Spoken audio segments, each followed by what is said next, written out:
From the Library of Congress in Washington, D.C.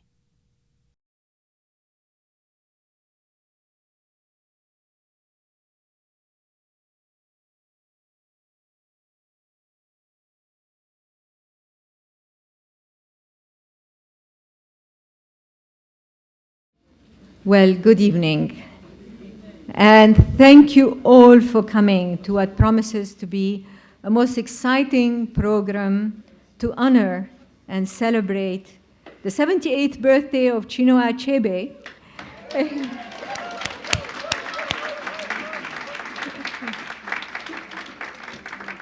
And the 50th anniversary of his great novel, Things Fall Apart.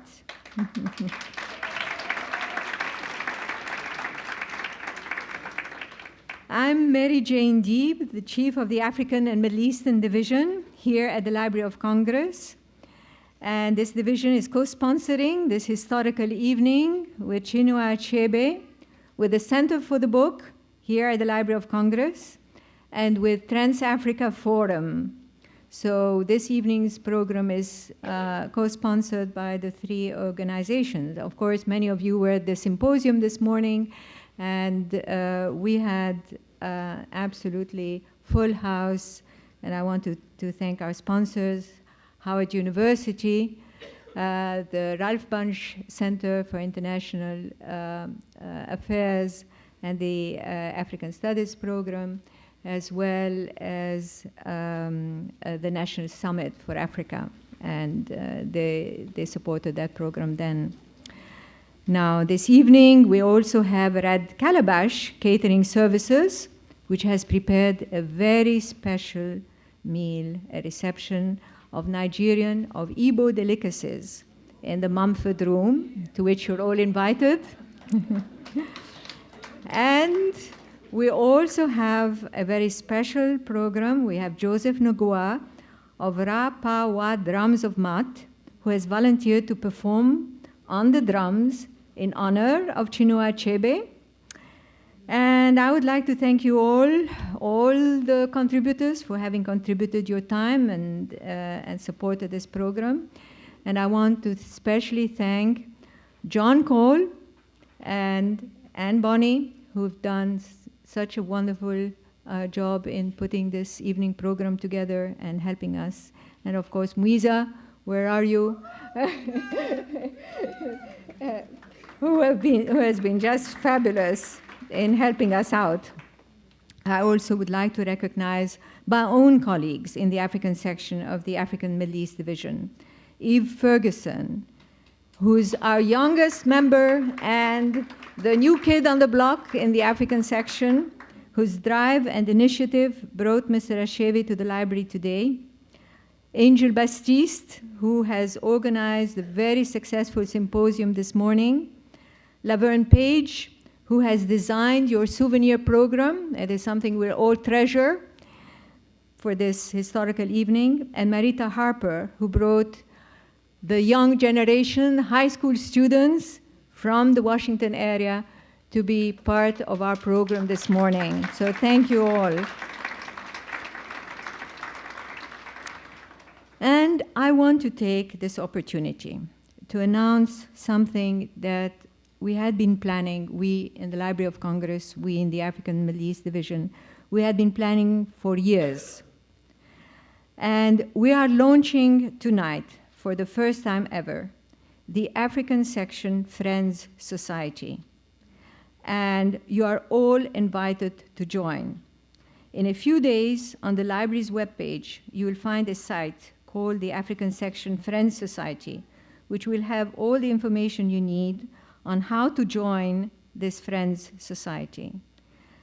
The purpose of this society is to support and to promote the programs and activities of the African section, assist in developing, preserving, and enhancing the unique African collections through donations, gifts, bequests, but also by letting people know what are the wonderful things that we hold, and coming to our division to come and look at some of the materials that we hold.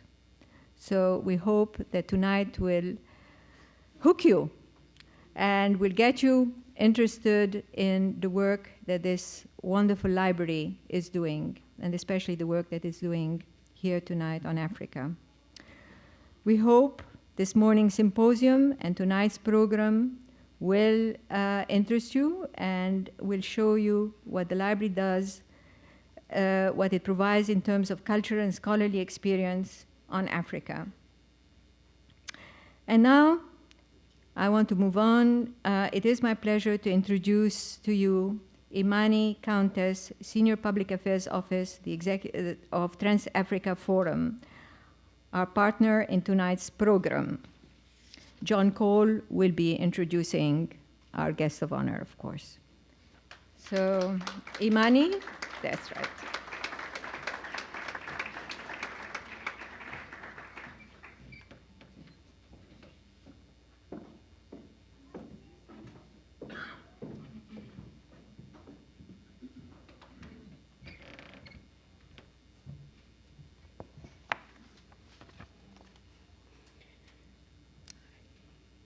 Good evening. Professor Achebe, distinguished guests, members of the African Diplomatic Corps, Ms. Deeb, Mr. Cole, and friends. On behalf of Trans-Africa Forum's Board of Directors, our chairman, Danny Glover, and our executive director, Nicole Lee, who could not attend this event tonight due to circumstances beyond her control, I would like to take this opportunity to thank you for celebrating with us the 50th anniversary of Chinua Achebe's Things Fall Apart. We were delighted when the Library of Congress's African and Middle Eastern Division and the Library of Congress Center for the Book approached us to collaborate with them on this very important event. And we hope that this is the beginning of future collaborations between our institutions.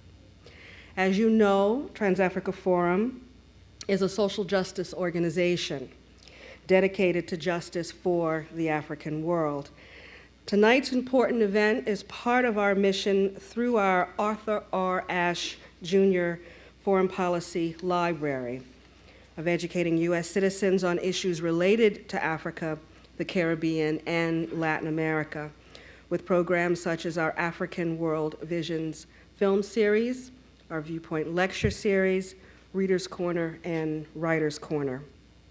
There are several members of our staff, including the ever-popular and incredible Mwiza Muntali, and they would be delighted to talk with you further about the work that we do. And of course, you can visit our website, www.transafricaforum.org. Things Fall Apart exposes the destruction of African culture, agency, and governance. In this case, the Igbo culture of Nigeria during the colonial rule. More than just a study of colonial exploitation, the novel reveals the authentic voice of a Nigerian retelling the beauty and trials of the colonial period from the perspective of the colonized. The characters are alive with the nuances and the pain of colonization. The story is African, but also universal, evidenced by its worldwide appeal for the past 50 years, becoming the most widely read novel in African literature. When released in 1958, it emerged as an important cultural voice of Africa's independence movement. Indeed, this voice impacted the African diaspora's struggle for freedom against the vestiges of colonialism. Things Fall Apart continues to influence today's emerging writers of the African world and beyond. Thank you, Chinua Achebe, for this universal African story, and happy birthday.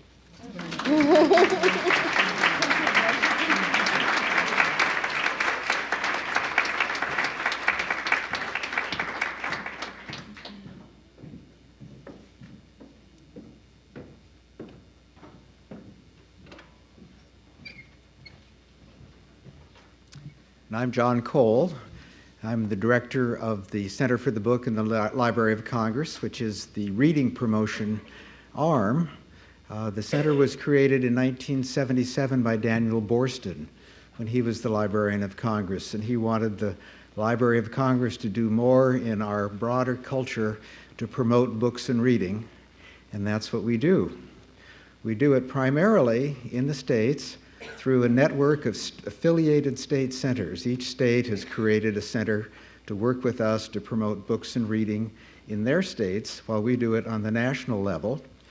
But we're very proud that in the last 15 years, we have an international component. We have actually stimulated the creation of centers for the book in several countries. The two countries I'm going to mention tonight briefly, one is Russia. There are over 35 libraries throughout Russia that have created centers to help promote book and reading culture in Russia and to strengthen the democratic connection between libraries and reading in Russia. But one that started even earlier, a decade earlier, was the South African Center for the Book. It's a partnership with the National Library of South Africa, and it's based on the Cape Town campus. And it's especially interesting because rather than doing the reading promotion in the way that we have done it traditionally, they've taken a look at the new democratic South Africa and connected some of the vernacular languages that have no real written culture, looked at the need for families and family literacy, and started publishing books for young readers in some of the vernacular languages, formerly vernacular language in South Africa. So the new books are a family reading experience for younger readers and older readers. And it's turned out to be a successful project supported by publishers throughout South Africa. We are so happy to have you here tonight. This is a wonderful, special kind of reading promotion activity. We have had so much help. Part of our help comes from you, the audience, being here and being so enthusiastic, not only tonight, but also during today, when there was a wonderful symposium, and as Mary Jane has said, a wonderful way for the Library of Congress to demonstrate that it is truly a world and an international library. I too would like to thank our co-sponsors. They have helped make this possible, and wait until you taste the wonderful treats for you in the reception tonight. But I'm especially glad, of course, and thankful for the achievements and presence of our special guest, honoree, and our birthday boy, the distinguished novelist, poet, and critic, Chinua Achebe.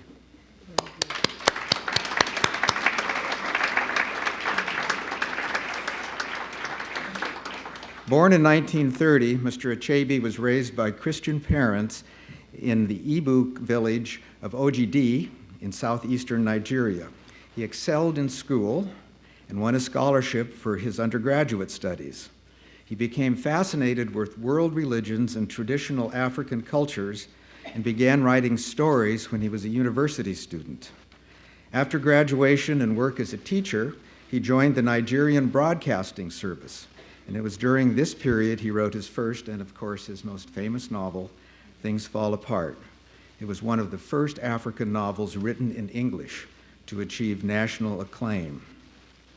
Set in the early days of colonization, Things Fall Apart tells the tragic story of a warrior, Okonkwo, who rigidly identifies with the values of traditional Igbo culture. For this reason, he lacks the flexibility of mind and heart to adapt to the changing conditions under imminent European colonization. One of the first works of fiction to present African village life from an African perspective, Things Fall Apart, was published in 1958, just 2 years before the end of the century of British rule in Nigeria. And of course, we are celebrating, as has been mentioned tonight, the 50th anniversary of its publication this year. Written primarily for an African audience, Mr. Achebe's novels have gained, as already has been mentioned, universal appeal. Things Fall Apart is the most widely read African novel and has become one of the most important books in African literature. It has been translated into 50 languages and has sold well more than 10 million copies. Through subsequent novels, short stories, poetry, critical essays, and political commentary, Mr. Achebe has consistently argued for the right of Africans to tell their own stories in their own ways. Currently, the Charles P. Stevenson Professor of Languages and Literature at Bard College in Annandale-on-Hudson, New York, he made a special trip to Washington to be with us tonight. May I present Mr. Chinua Achebe.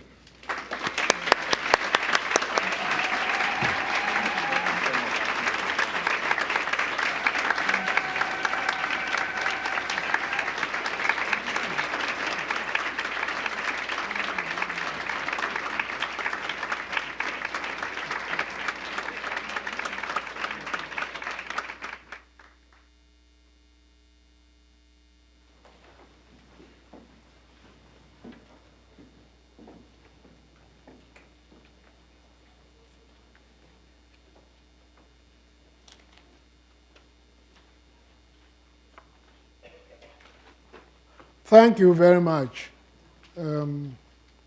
I appreciate your kindness very much. When the invitation came to me, it sounded as if the Library of Congress was going to celebrate my birthday. And I said, do they do that normally? You see, so anyway, it seems they do, and I've seen a large number of organizations that have co-sponsored my visit, and I deeply appreciate this. All I've been asked to do in return is to read to you. And I hope, it's simply a token. The reading is simply a token of my appreciation. It doesn't pay for it. Yeah. And since it's Things Fall Apart, we are celebrating and talking about. Let me read you a short piece from that book. But I should tell you that I've written other books as well. Though we may not be talking about them tonight. Now, this passage, I would say it's one of my favorite passages in the book. Now and again, when you pick up a book you've had for years, I don't know whether this happens to other people, but it happens to me. Sometimes you find something you'd not seen before. And in the case of a book that has been knocking around for 50 years, that is really a surprise. And it's one of the mysteries, I think, of literature, of art in general.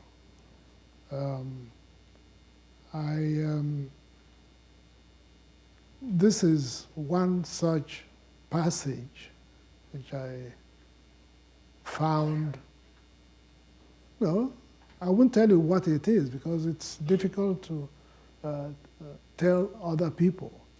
But I suddenly realized that this passage has a meaning which I had not thought about. Now, I must also, by the way, before I begin, I must thank many of my colleagues who've come from different parts of the United States and maybe even beyond to attend this event. Real stars in the literary and scholarly profession who honored me, a great thing, in my view, for when people you might call your peers, instead of being jealous of you or being unhappy about you, when your peers suddenly show great affection by saying thank you to you, it's an amazing blessing. And so I say thank you very much. Now, I hope you have read Things Fall Apart, but if you haven't, there's still time before, because this is not at the very beginning, it is towards about the middle. So yes, yeah. Okay. Now, the story of Things Fall Apart is a story of a strong man. That's how one of the publishers described it when it came out in 1958. Some people have called him a hero. There's still a lot of discussion about him. He certainly was a hero in my view, a hero of his people. He was defending the rights of his people, or he thought. He was not a perfect hero. Well, no hero seems to be perfect. It seems heroes have a problem quite often, which creates an interesting situation for the writer, because here is a man who is honored by his community, and yet there is this flaw that he doesn't seem to be able to get beyond, and it's the flaw of single-mindedness. And so you deal with it as a writer. It's a very fascinating process. This human being, and he has to be human. There's no point writing about a hero who is an angel. That's not of any value to us, because we're not angels. But we can recognize a hero who has a flaw. And unless we are very, very stupid, we know we have flaws, you see. So that's one reason why it's attractive to artists to create characters like Okonkwo.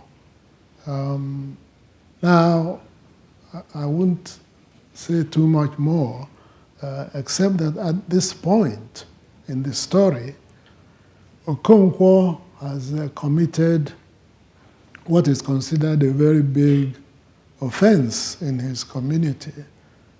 He has killed a member of the clan by accident.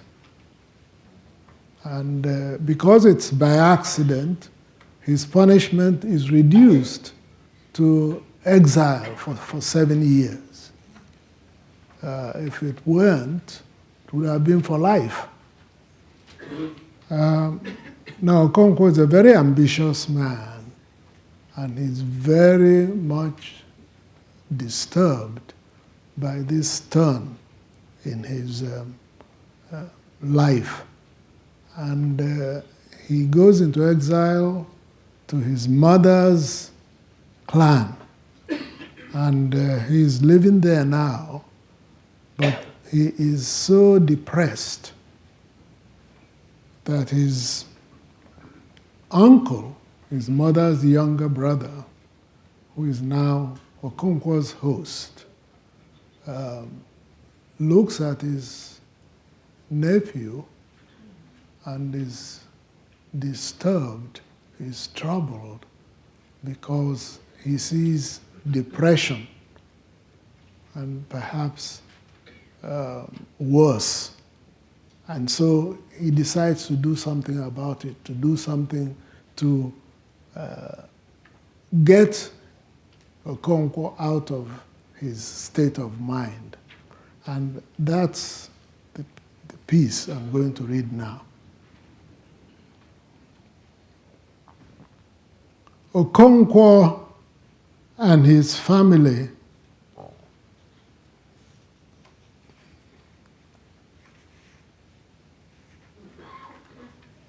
I'm sorry, I begin again. Okonkwo and his family worked very hard to plant a new farm. But it was like beginning life anew without the vigor and enthusiasm of youth, like learning to become left-handed in old age. Work no longer had for him the pleasure it used to have. And when there was no work to do, he sat in a silent half-sleep. His life had been ruled by a great passion to become one of the lords of the clan. That had been his life spring, and he had all but achieved it. Then everything had been broken. He had been cast out of his clan, like a fish onto a dry, sandy beach, panting. Clearly, his personal god, or chi, was not made for great things. A man could not rise beyond the destiny of his chi. The saying of the elders was not true, that if a man said yea, his chi also affirmed. Here was a man who said yes.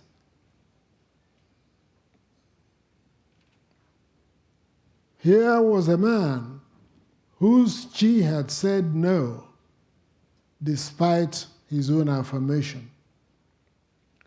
The old man, Uchendu, saw clearly that Okonkwo had yielded to despair, and he was greatly troubled. He would speak with him after the Isaifi ceremony.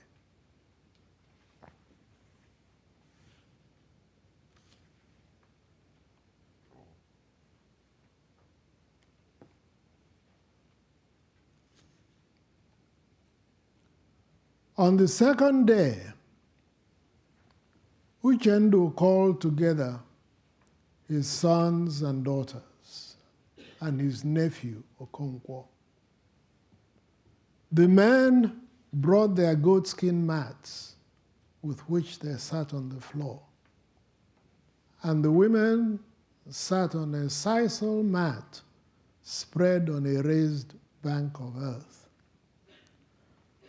Uchendu pulled gently at his gray beard and gnashed his teeth. Then he began to speak, quietly and deliberately, picking his words with great care. It is Okonkwo that I primarily wish to speak to, he began. But I want all of you to note what I'm going to say. I'm an old man, and you are all children.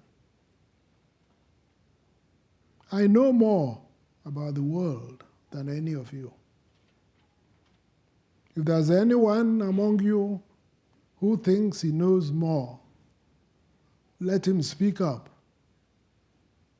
He paused, but no one spoke. Why is Okonkwo with us today? This is not his clan. We are only his mother's kinsmen. He does not belong here. He is an exile, condemned for 7 years to live in a strange land.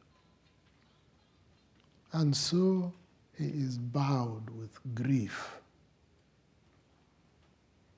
But there is one question I would like to ask him. Can you tell me, Okonkwo, why it is that one of the commonest names we give our children is Neka, or Mother is Supreme? We all know that a man is the head of the family, and his wives do his bidding. A child belongs to its father and his family, not to his mother and her family. A man belongs to his fatherland, not his motherland. And yet, we say Neka, Mother is Supreme. Why is that? There was silence. I want Okonkwo to answer me, said Uchendo.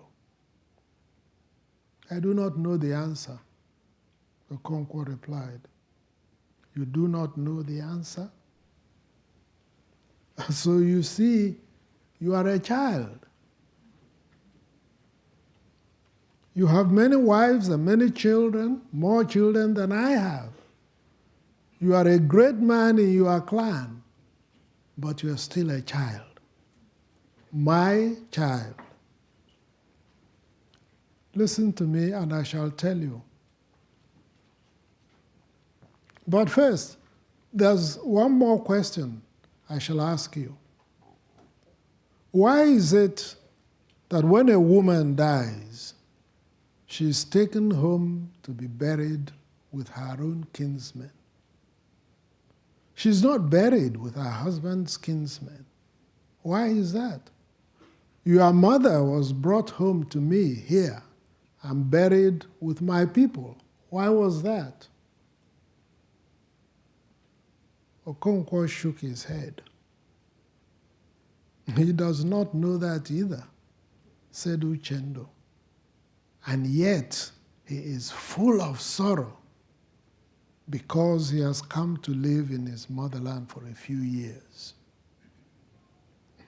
He laughed a mirthless laughter and turned to his sons and daughters.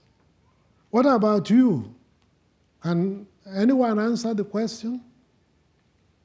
They all shook their heads. Then listen to me, he said, and cleared his throat. It's true that a child belongs to his father. But when a father beats his child, it seeks sympathy in its mother's heart. A man belongs to his fatherland when things are good and life is sweet. But when there is sorrow and bitterness, he finds refuge in his motherland. Your mother is there to protect you. She is buried there. And that is why we say that Mother is supreme. Is it right that you, Okonkwo, should bring to your mother a heavy face and refuse to be comforted? Be careful, or you may displease the dead. Your duty is to comfort your wives and children and take them back to your fatherland after 7 years. But if you allow sorrow to weigh you down and kill you, they will all die in exile. He paused for a long while. These are now your kinsmen. He waved at his sons and daughters. You think you are the greatest sufferer in the world? Do you know that men are sometimes banished for life? Do you know that men sometimes lose all their yams and even their children? I had 6 wives once. I have none now, except that young girl who doesn't know her right from her left. Do you know how many children I have buried? Children I begot in my youth and strength? 22. I did not hang myself, and I am still alive. If you think you are the greatest sufferer in the world, ask my daughter, Akweni, how many twins she has born and thrown away. Have you not heard the song they sing when a woman dies? For whom is it well? For whom is it well? There is no one for whom it is well. Omakalonye, omakalonye, onwelonyo dilema. I have no more to say to you.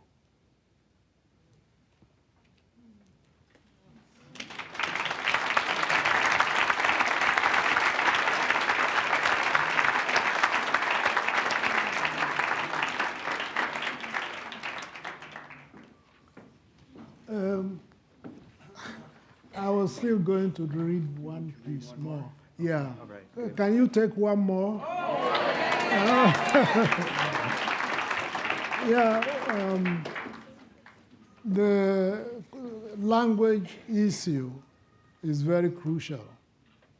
And so what I thought I should add to the prose, which you've just heard, is a poem which I wrote in Igbo, and then asked one of my friends to translate it into English. So I will read the translation first, the translation done by my friend, and then I will read the original Igbo version.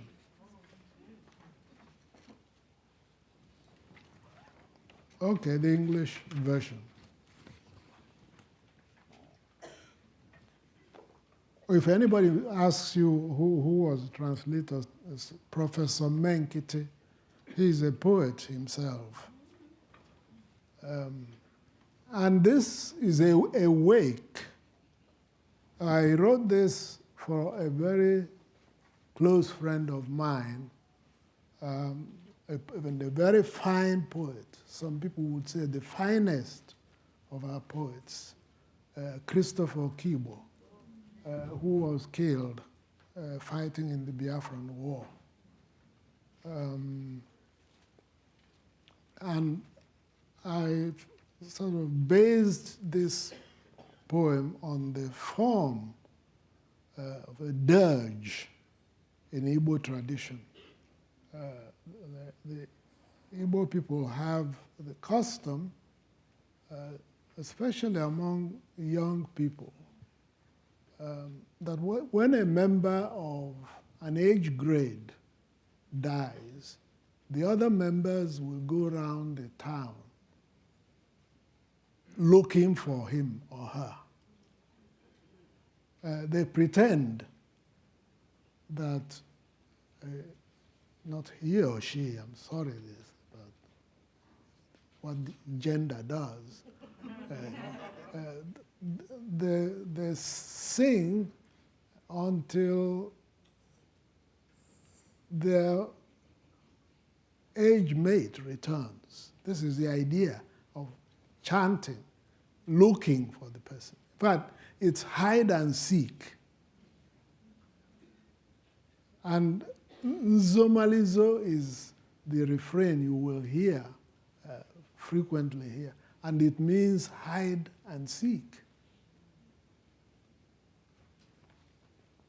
And they do this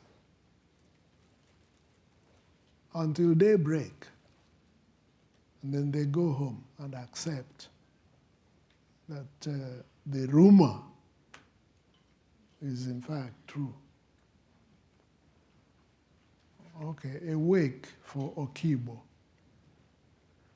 For whom are we searching? For whom are we searching? For Okibo we are searching. Nzomalizo. Has he gone for firewood? Let him return. Has he gone to fetch water? Let him return. Has he gone to the marketplace? Let him return. For Okibo we are searching. Nzomalizo. For whom are we searching? For whom are we searching? For Okibo we are searching. Nzomalizo. Has he gone for firewood? May Uboko not take him. Has he gone to the stream? May Iyi not swallow him. Has he gone to the market? Then keep from him, you tumult of the marketplace. Has he gone to battle? Please, Obonuke, step aside for him. For Okibo we are searching. Nzomalizo. They bring home a dance. Who is to dance it for us? They bring home a war. Who will fight it for us? The one we call repeatedly, there is something he alone can do. It is Okibo we are calling. Nzomalizo. Witness the dance, how it arrives. The war, how it has broken out. But the caller of the dance is nowhere to be found. The brave one in battle is nowhere in sight. Do you not see now that whom we call again and again, there is something he alone can do? It is Okibo we are calling. Nzomalizo. The dance ends abruptly. The spirit dancers fold their dance and depart in midday. Rain soaks the stalwart, soaks the two-sided drum. The flute is broken that elevates the spirit. The music pot shattered that accompanies the leg in its measure. Brave one of my blood, brave one of Igbo land, brave one in the middle of so much blood, owner of riches in the dwelling place of spirit. Okibo is the one for whom I'm searching. Nzomalizo.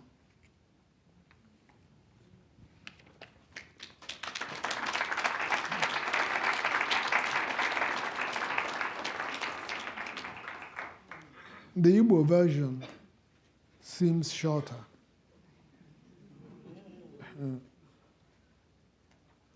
Ụnọ ọnwụ Okigbo.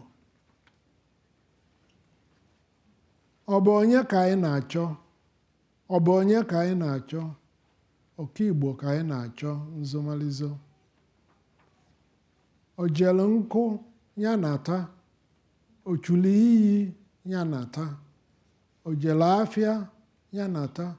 Okigbo ka anyị na-achọ. Nzomalizo. Ọ bụ onye ka anyị na-achọ? Ọ bụ onye ka anyị na-achọ? Okigbo ka anyị na-achọ. Nzomalizo.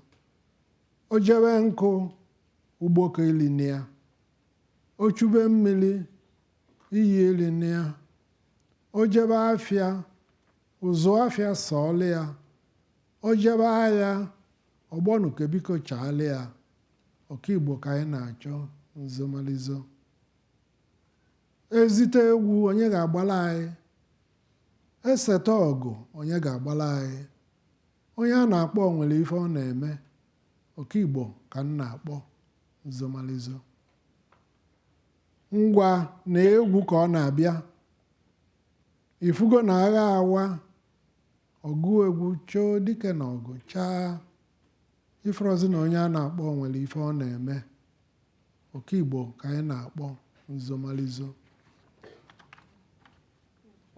egwu ebe na mberede mmọnwụ anyị ewelu mgbachi na mmiri ama dike ma ọkanga ọja na-aja n'mmụọ apịara udu na-edu ọkpa egwu awarị okolo nne m okolo Igbo okolobịa na ọgbọ mmee ọgaranya na be mmụọ ọka Igbo ka m na-achọ nzomalizo. Thank you.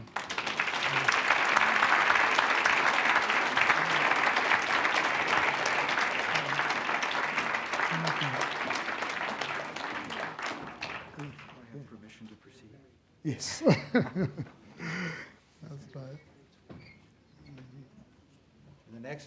For the next really phase of our program, we're going to have a brief question and answer session, and our host is going to be Mr. Moali Lino. Excuse me. Sir?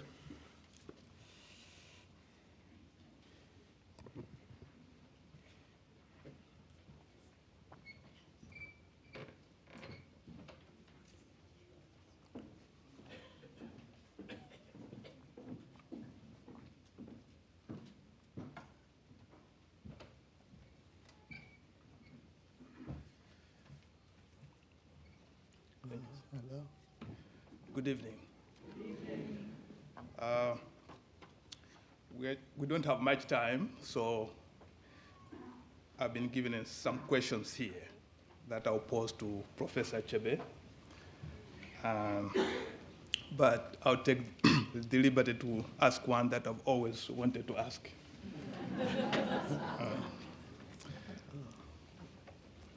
The question is, when you started writing this novel, Things Fall Apart, I believe you were in your 30s at that time. 20s. Yeah, I was 28. Did you share with your friends or your teachers the first drafts that you made of that work? And secondly,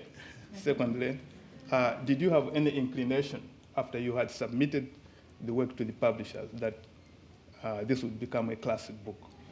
Oh, wow. Yeah, no, I didn't share the draft with anybody. There was nobody to share a draft with.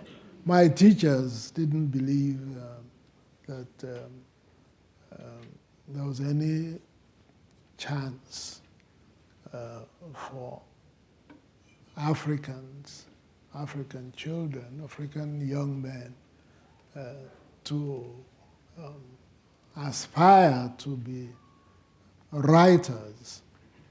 I say that because when the book was published, the publisher gave this news to some of my teachers and in the university college, Ibadan, were mostly lecturers from British universities, of course. And they just laughed at the whole idea of Achebe write a novel, kind of. So this was told by my publisher, but I already knew because we'd had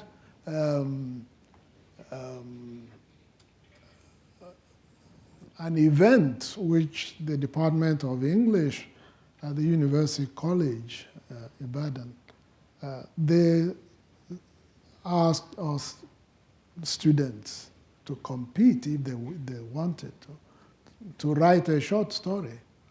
And I wrote one and sent in.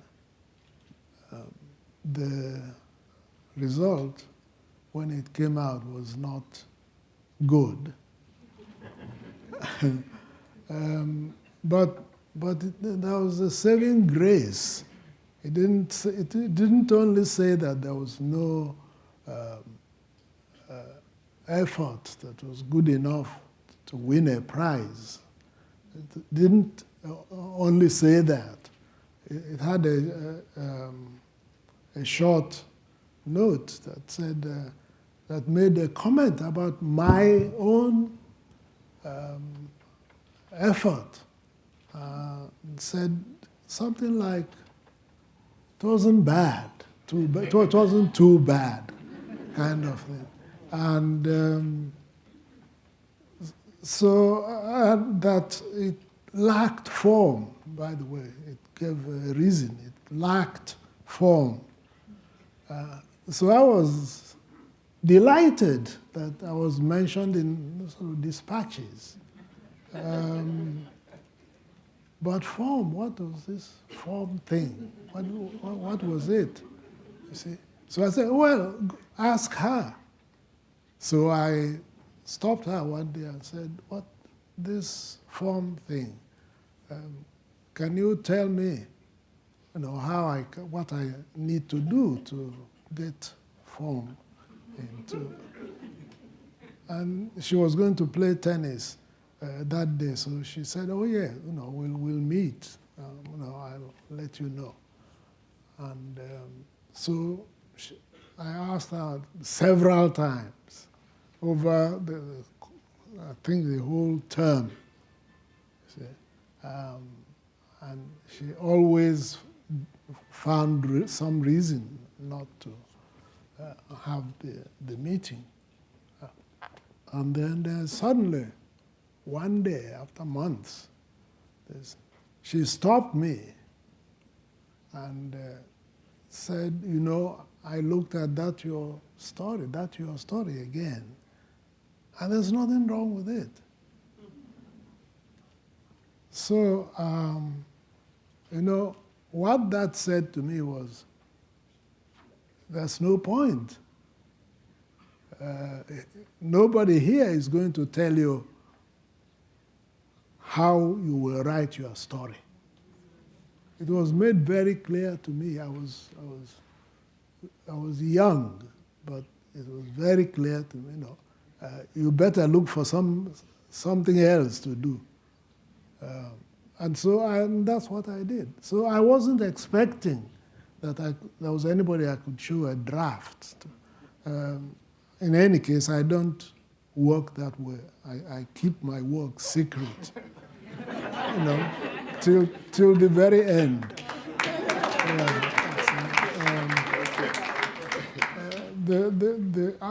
I am. You become quite authoritarian, when you take on something like writing. I knew that I was my own judge. I had to be the judge for what will leave my house. And to this day, that's the way I work. Thank you very much. Yeah. Thanks. Okay, I have another question here. Unfortunately, the people who have posed the questions have not written down their names, so I'll just ask the questions. Okay, this question says, what is the most profound effect that writing Things Fall Apart has had on your life? Wow.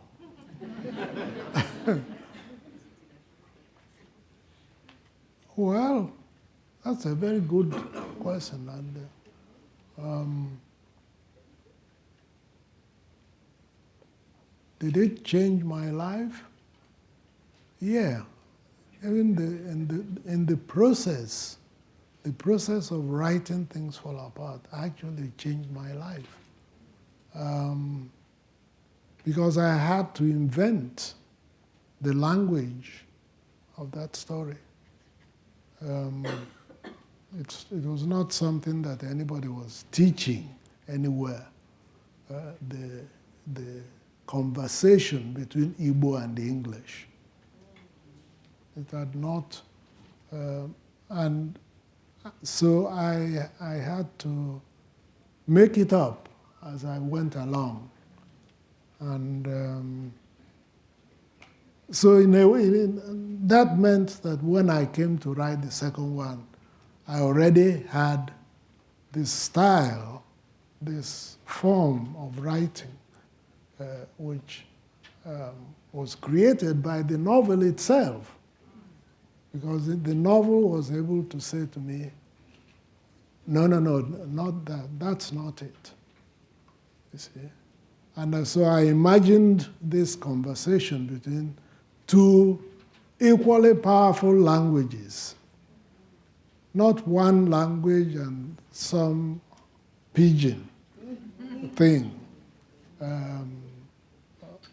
which is possible, we could use that. But I decided this has got to be two languages in their full right, talking or attempting to talk to each other. And that was what I wanted to do. So there was no point going anywhere for this. So that was a great change in my whole career, I think, that decision. Okay, here's another one. Are things really falling apart, or have they started coming back together in Africa? Well, actually, it's always happening, both of them. Yeah, depends on where you look. And so in some ways, things have come together. In some ways, they are always falling apart. Another question. Do you think that the power of the do you think that the power of the tribe can integrate or reconcile with what is called democracy? I don't like the use of the word tribe.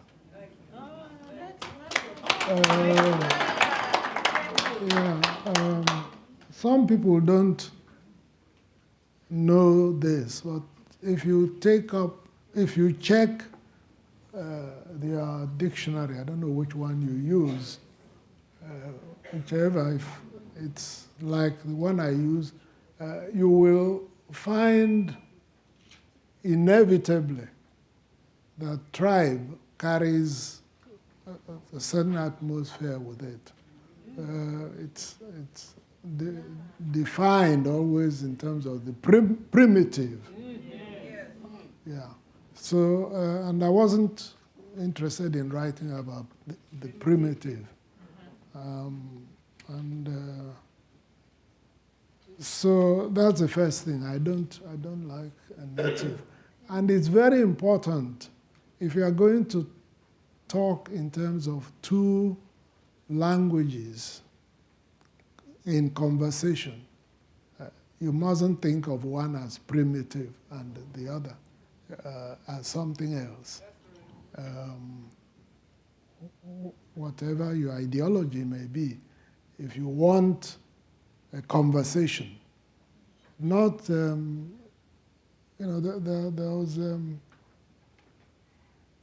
a governor of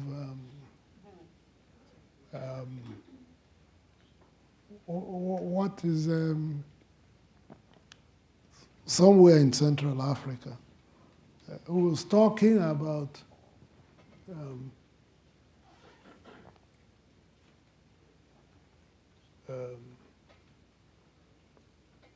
the horse. There's a way, something about the native. It's like the horse or something, and needs firm handling, kind of language. And I commented somewhere that if that's how you are going to think of the Africans and the Europeans in this place, in terms of the Africans being the horses and the Europeans the rider,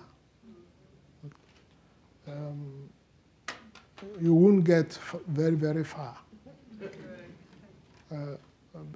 Because anyway, let's leave that that aspect. Yeah, it's the convey to you, and this is difficult, my rather strict position in the matter of dialogue between equals, which is what is useful in the end. The sense that I'm talking to somebody like me. You know, you may even be somebody better than me, but not so much better that you can afford to have something less than the perfect language for your discourse. Okay.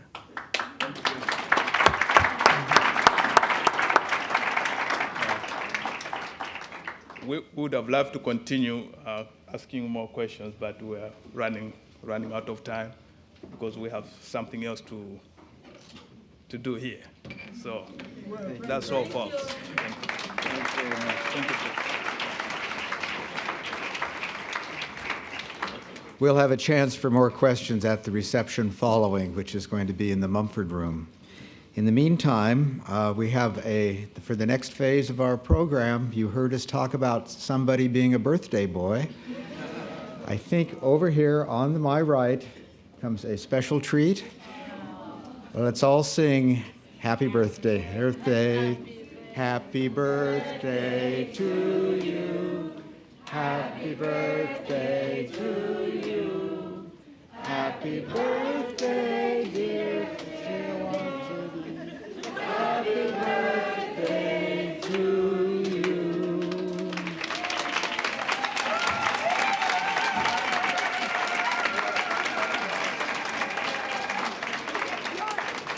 This is Eve.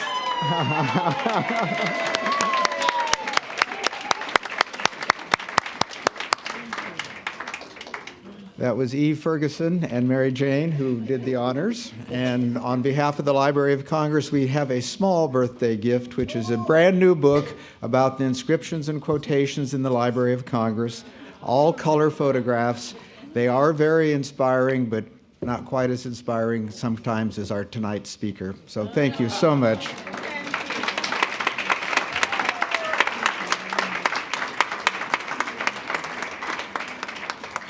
And Eve is going to take us to the next phase of our program. And now we have a special performance by Joseph Ngwa of Rapawama'a Drummers and Anna. We'll dance.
continent. Africa. The last time I checked the word dark in the dictionary, it meant evil or wickedness without knowledge or enlightenment, a state of ignorance, difficult to understand, the absence of light. But I still believe in Africa, and I'm proud to be an African, because even though my continent has been marred by civil wars, ethnic wars, tribal wars, and HIV and AIDS is killing my people in masses, while the world watches and the media shows with no remorse, please, do not let the media fool you, because to them, news is only when it bleeds, it reads. But I'm not going to abandon my people, and I'm not going to disown my ancestors, and no matter what they say, I'm not going to deny my race. Instead, I have chosen to stand up for Africa. I have chosen to defend my history, protect my land, eliminate the perpetrators and their wickedness, and declare peace in the name of justice. Let us not forget that Africa is the richest continent in natural resources, from gold to diamond, rubber to copper, timber to oil. Africa is widely known for its tourism industry. Africa exports tea, coffee, just to name a few. Africa is beautifully endowed with the Great Rift Valley, the Victoria Falls, the pyramids, the oceans, the seas, and even its people. 80% of the world's supply of coltan, a mineral that is used to manufacture cell phones and computers in the whole world, is found in Africa. Tell me, what darkness comes from all of this light? Yet some of my people want to turn our blessings to curses, letting their flesh control their spirit, making a brother kill his own brother, kill his own father, rape his own mother and his own sister in the name of money, power, riches, and fame. Why are we failing to see the big picture, that if we stand up together, rid ourselves of all the corrupt leaders, we can attain riches beyond our imagination, for we are already rich. And if we have to trade, let us not exchange our minerals for cheap change, while the Western world reaps all the benefits. Let us not exchange our minerals for arms to kill our own people. Who then will stand for us if we cannot stand together for ourselves? Instead, let us exchange our minerals for better machinery and technology, so that we can become self-sufficient. And instead of depending on the West, we can all work together. For if we let our selfish interests control us, some of our leaders putting our lives on the line just to fatten their big fat bellies, then we are saying that we did not learn from colonization and slavery. And it will be sad to say that history repeats itself. Why are we happy to build other nations and continents while we watch Mother Africa crumble and fall? I am crying for revolution, and I am searching for followers, and I am looking for peacemakers. And until the world says that there shall be no more blood, no more rape, no more poverty on my diamonds, no more blood, no more rape, no more poverty on my gold, no more blood, no more rape, no more poverty on my diamonds, and no more blood, no more rape, no more poverty in my oil. We as a people need to stand up together and defend what is ours, fight for what is ours, own what is ours, in peace and not in war. So just like Martin Luther King Jr., I had a dream, I too have a dream. I have a dream that one day Africa shall lend and give aid to the world. Oh yes, and I have a dream that one day we shall find the cure to HIV and AIDS and rid our continent of this dreaded disease. And I have a dream that one day our children shall teach the Western children our culture, instead of it being vice versa. And I have a dream that one day all the African heads of states will come together, speak in one voice, and together form and create one country, one continent, the United States of Africa.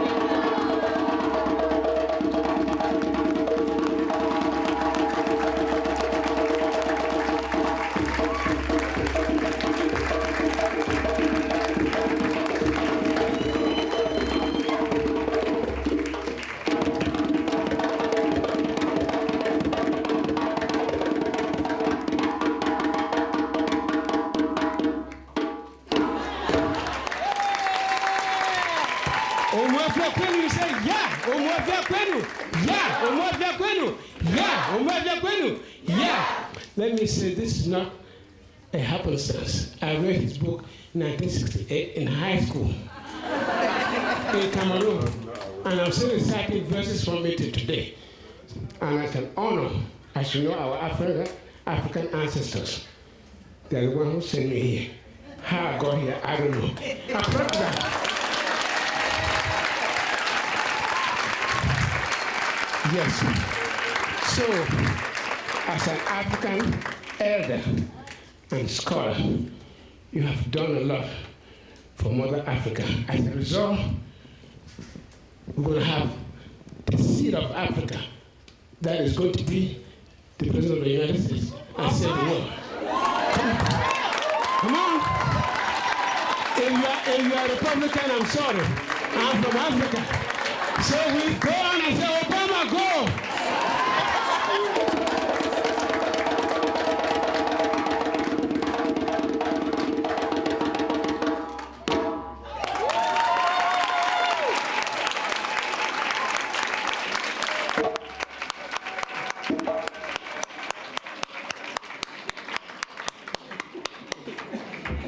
Thank you. That was Joseph Ngwa and Anna Malago. Thank you very much for that special performance.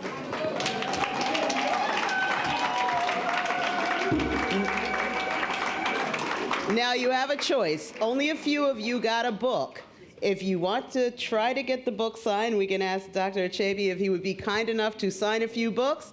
Otherwise, we have our reception in the Mumford Room, in which case you have to leave. So you make the choice now, and tomorrow make your choice. This has been a presentation of the Library of Congress. Visit us at loc.gov.